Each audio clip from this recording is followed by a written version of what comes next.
ഈശോ മിശിഹായ്ക്ക് സ്തുതിയായിരിക്കട്ടെ. നമ്മുടെ കർത്താവായ ഈശോ മിശിഹായുടെ കൃപയും സമാധാനവും സ്നേഹവും കരുണയും എന്നെ കേൾക്കുകയും കാണുകയും ചെയ്യുന്ന നിങ്ങളെല്ലാവരോടും കൂടെ സമൃദ്ധമായി ഉണ്ടാകട്ടെ.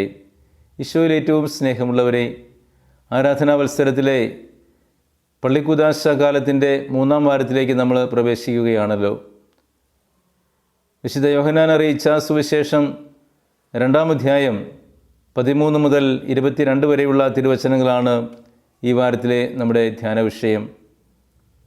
ഇവിടെ പ്രധാനമായിട്ടും ദൈവാലയത്തെക്കുറിച്ചുള്ള ചിന്തയാണ് നൽകുന്നത്. ദേവാലയം എന്ന് പറയുമ്പോൾ ഭൗതികമായ ദേവാലയവും മനുഷ്യ ശരീരമാകുന്ന ദേവാലയവും സ്വർഗീയ ദേവാലയവും അപ്രകാരം 3 തരത്തിൽ കാണാവുന്നതാണ്. ഈശോ ദേവാലയം ശുദ്ധീകരിക്കുന്ന സംഭവം നമ്മൾ പലതവണ വായിക്കുകയും ധ്യാനിക്കുകയും ഒക്കെ ചെയ്തിട്ടുള്ളതാണ്. അതുകൊണ്ട് ദേവാലയ ശുദ്ധീകരണത്തെക്കുറിച്ചുള്ള കാഴ്ചപ്പാട് നമുക്ക് അറിയാം. ദേവാലയം ദൈവം വസിക്കുന്ന ഇടമാണ്. അവിടെ പരിശുദ്ധമായി കാത്തു സൂക്ഷിക്കപ്പെടണം. ദൈവ സാന്നിധ്യം ഉണ്ടാകേണ്ട സ്ഥലമായതുകൊണ്ട് ദൈവത്തിന് ഇരിക്കാവുന്ന രീതിയിലുള്ള ഇടമേ പാടുള്ളൂ എന്നൊക്കെ നമുക്ക് അറിയാവുന്ന കാര്യങ്ങളാണ്.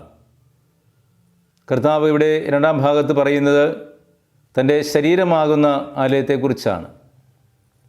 46 സംവത്സരം എടുത്ത് പണിത ജെറുസലേം ദേവാലയത്തെക്കുറിച്ച് പരിസേയരും യഹൂദ പ്രമാണികളും ചിന്തിക്കുമ്പോൾ 3 ദിവസം കൊണ്ട് ഈ ദേവാലയം തകർക്കപ്പെട്ടാൽ അത് പുനരുദ്ധരിക്കുമെന്ന് കർത്താവ് പറയുമ്പോൾ അവർക്ക് അത്ഭുതം കൂറുകയും ഒക്കെ ചെയ്യുന്നത് കർത്താവ് തൻ്റെ ശരീരമാകുന്ന ആലയത്തെക്കുറിച്ച് പറയുന്നത് കൊണ്ടാണ്.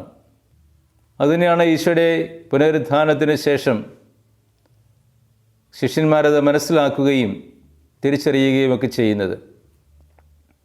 ഇത് നമ്മൾ വായിക്കുമ്പോൾ ഈ വചനഭാഗത്ത് കിട്ടുന്ന ചിന്തകളാണ്. ഞാനിത് നമ്മുടെ കുടുംബവുമായിട്ട് ബന്ധപ്പെടുത്തി ചില ചിന്തകൾ നൽകുവാൻ ആഗ്രഹിക്കുകയാണ്. ഒന്നാമതായി നമ്മൾ മനസ്സിലാക്കേണ്ടത് നമ്മുടെ കുടുംബം ഒരു ദൈവാലയമാണ്. ദൈവം വസിക്കുന്ന ഇടമാണ് നമ്മുടെ കുടുംബം, അല്ലെങ്കിൽ വസിക്കേണ്ട ഇടമാണ്. അപ്രകാരം ദൈവം വസിക്കാത്ത കുടുംബമാകുമ്പോഴാണ് നമ്മുടെ കുടുംബങ്ങളിൽ പലതരത്തിലുള്ള അസ്വസ്ഥതകൾ ഉണ്ടാകുന്നത്. ഈ ജെറുസലേം ദേവാലയത്തിൻ്റെ കവാടത്തിൽ അല്ലെങ്കിൽ അങ്കണത്തിൽ കച്ചവടക്കാർ കയറിയിരുന്ന് അതിൻ്റെ പരിശുദ്ധിക്ക് കളങ്കം വരുത്തിയതുപോലെ നമ്മുടെ കുടുംബങ്ങളിലും പലപ്പോഴും ഇപ്രകാരമുള്ള കച്ചവടക്കാർ കയറിയിരുന്ന് കുടുംബത്തിൻ്റെ പവിത്രത നശിപ്പിക്കാറുണ്ട്. അത് പലതരത്തിലുള്ള സാഹചര്യങ്ങളിലൂടെയാകാം. ഒരുപക്ഷെ ജീവിത സാഹചര്യങ്ങളാകാം, വ്യക്തികളായിരിക്കാം, പണമായിരിക്കാം, മറ്റ് ഭൗതിക സ്ഥാനമാനങ്ങളായിരിക്കാം. ഇതൊക്കെ നമ്മുടെ കുടുംബത്തെ കളങ്കപ്പെടുത്തുന്ന കാര്യങ്ങളായി മാറാം. അത് പാടില്ല എന്ന് കർത്താവ് നമ്മളെ അനുസ്മരിപ്പിക്കുകയാണ്. നമ്മുടെ കുടുംബം ഒരു ദേവാലയമായിട്ട് നമ്മൾ കാണുമ്പോൾ അവിടെ 1-ാം സ്ഥാനം നമ്മൾ കൊടുക്കേണ്ടത് ദൈവത്തിന് തന്നെയാണ്.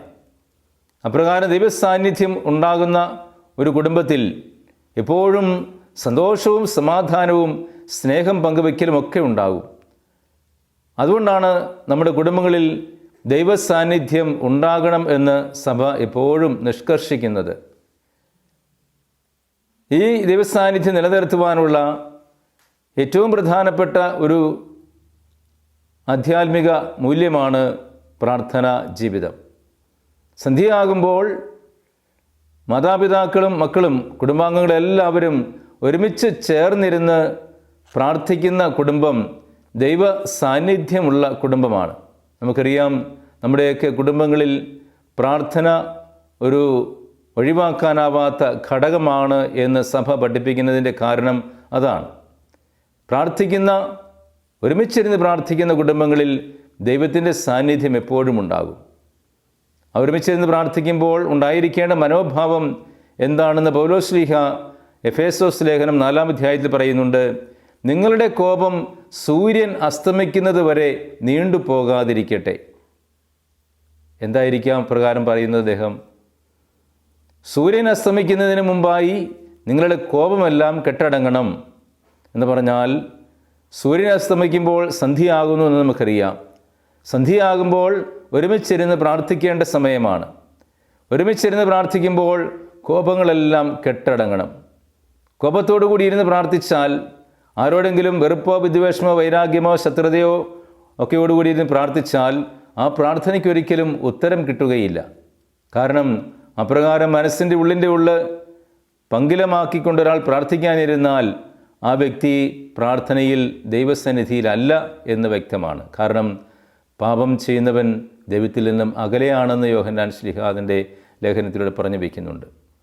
അപ്പോൾ പാപം ചെയ്യുന്ന വ്യക്തി അല്ലെങ്കിൽ പങ്കിലമായ മനസ്സാക്ഷിയോട് കൂടി ഇരിക്കുന്ന വ്യക്തി, വെറുപ്പോട് കൂടി ഇരിക്കുന്ന വ്യക്തി ദൈവസന്നിധിയിലല്ല ഇരിക്കുന്നത്. അതുകൊണ്ട് തന്നെ ആ ദൈവത്തിൻ്റെ മുമ്പിലാണ് ഇരിക്കുന്ന തോന്നൽ മാത്രമേ അവിടെ ഉണ്ടാകുന്നുള്ളൂ.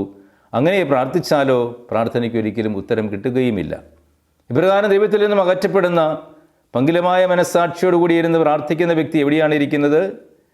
ദൈവത്തിൽ നിന്നും അകറ്റപ്പെടുന്നത് കൊണ്ട് അവൻ പിശാചിൻ്റെ അടുത്താണ് ഇരിക്കുന്നത്.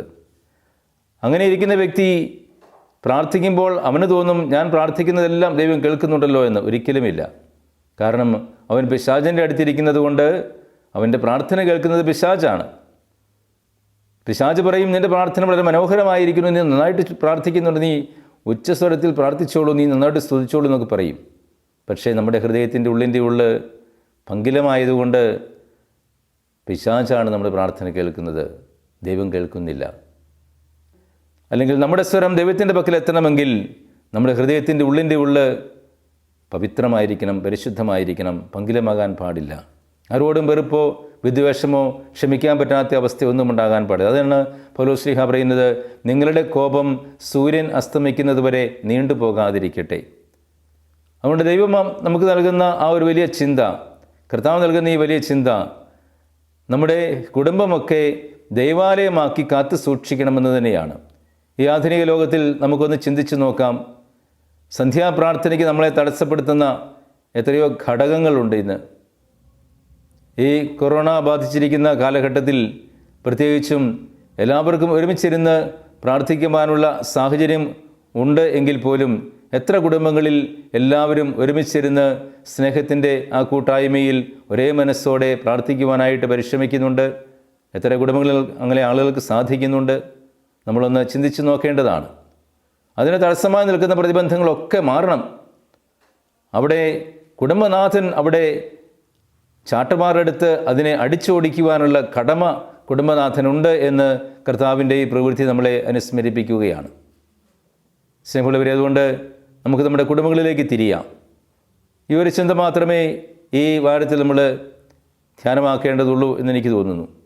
നമ്മുടെ കുടുംബങ്ങളിൽ നമ്മുടെ സന്ധ്യാപ്രാർത്ഥനയ്ക്ക് ഒരുമിച്ചിരുന്ന് കൂട്ടായ്മയോടുകൂടി പ്രാർത്ഥിക്കുവാനുള്ള തടസ്സം എന്താണെന്ന് തിരിച്ചറിയുകയും ആ തടസ്സങ്ങളെ അതിജീവിച്ചുകൊണ്ട് അവിടെ നിന്നും നമ്മുടെ കുടുംബത്തിൽ നിന്നും അതിനെ മാറ്റിപ്പാർപ്പിച്ചുകൊണ്ട് നമ്മുടെ കുടുംബമാകുന്ന ദൈവാലയത്തെ പരിശുദ്ധമാക്കി തീർക്കുവാനും അത് സ്നേഹത്തിൻ്റെ പരിശീലന കളരിയാക്കി മാറ്റുവാനും ആ കുടുംബങ്ങളിൽ മാതാപിതാക്കൾ മക്കൾ ബന്ധവും ഭാര്യാഭർത്തൃബന്ധവും സഹോദരി ബന്ധവുമൊക്കെ ദൃഢമാക്കുവാൻ പര്യാപ്തമാകുന്ന രീതിയിലുള്ള ജീവിത ശൈലി വളർത്തിയെടുക്കുവാനും എളിമപ്പെടേണ്ട മേഖലയിൽ എളിമപ്പെട്ടുകൊണ്ട്, ക്ഷമിക്കേണ്ട മേഖലയിൽ ക്ഷമിച്ചുകൊണ്ട്, ക്ഷമ ചോദിക്കുന്നതിൻ്റെ മേഖലയിൽ ക്ഷമ ചോദിച്ചുകൊണ്ട്, എല്ലാവരെയും ഒരേ മനസ്സോടെ കണ്ടുകൊണ്ട് അംഗീകരിച്ചുകൊണ്ട് ആദരിച്ചുകൊണ്ട് ജീവിക്കുവാനുള്ള ഒരു വലിയ ആഹ്വാനമാണ് ഈ വിശുദ്ധീകരണം എന്ന് പറയുന്നത്.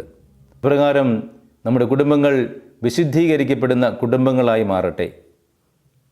എങ്കിൽ മാത്രമേ ആ പുനരുത്ഥാനത്തിൻ്റെ സ്വർഗീയ അനുഭവം നമുക്ക് നുകരുവാൻ കഴിയുകയുള്ളൂ.